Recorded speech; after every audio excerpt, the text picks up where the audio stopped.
ప్రభునందు ప్రియమైన దేవుని బిడ్డలకు మన ప్రభువైన యేసు క్రీస్తు నామమున శుభములు కలుగునుగాక. ఈ యొక్క ఉదయకాల సమయమందు దేవుని యొక్క వాక్య ధ్యానం కొరకు పరిశుద్ధ బైబిల్ గ్రంథం నుండి యేసుక్రీస్తు ప్రభు యోహాను సువార్తలో ఈ విధంగా తన యొక్క శిష్యులతో మాట్లాడి ఉన్నాడు, బోధించి ఉన్నాడు. యేసుక్రీస్తు ప్రభు శిష్యులకు యజమానుడిగా ఉన్నాడు. అయితే దాసుడు తన యజమానుని కంటే గొప్పవాడు కాడు అనే సత్యాన్ని వారికి జ్ఞాపకం చేసుకుంటూ, లోకులు నన్ను హింసించి ఉన్నారు, లోకులు నన్ను హింసించిన ఎడల మిమ్మును కూడా హింసింతురు. శిష్యులు యేసుక్రీస్తు ప్రభువుని అనుసరించుచూ ఉన్నారు. యేసుక్రీస్తు ప్రభు అడుగు జాడలలో సాగిపోతూ ఉన్నారు.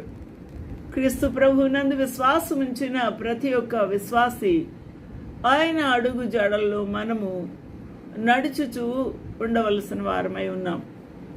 ఇక్కడ యేసుక్రీస్తు ప్రభు బోధలలో విశ్వాసులు ఉన్నారు, శిష్యులు ఉన్నారు. ప్రభు శిష్యులతో మాట్లాడుతూ ఉన్నాడు. ఏమని మాట్లాడుతున్నాడు? లోకులు నన్ను హింసించి ఉన్నారు, అనగా మీ యజమానుని హింసించి ఉన్నారు, అప్పుడు మిమ్మును కూడా హింసింతురు. అది జ్ఞాపకమునకు చేసుకొనుడి, అది జ్ఞాపకము చేసుకొనుడి. నేను మీ ఎదుటనే హింస పొందుచూ ఉన్నాను, అవమానము పొందుచూ ఉన్నాను, నిందలు అనుభవిస్తూ ఉన్నాను, విసర్జింపబడుచూ ఉన్నాను. అయితే మీరు కూడా నా అడుగుజాడలలో మీరు నడుచుచు నా పరిచర్యలో ఏకీభవించుచూ ఉన్నారు. మీకు కూడా, మిమ్మును కూడా ఆ విధంగానే హింసింతురు. నా మాట గైకొనిన ఎడల అని ప్రభువు చెప్తూ ఉన్నాడు. అయితే వారు నన్ను పంపిన వారిని ఎరగరు. ఎందుకు?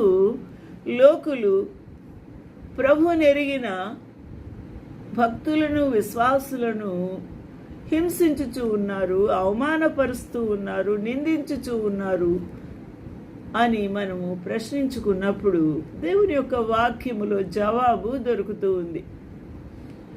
వారు నన్ను పంపిన వారిని ఎరుగరు, అనగా తండ్రి అయిన దేవుని, తమను సృష్టించిన సృష్టికర్తను వారు ఎరగరు.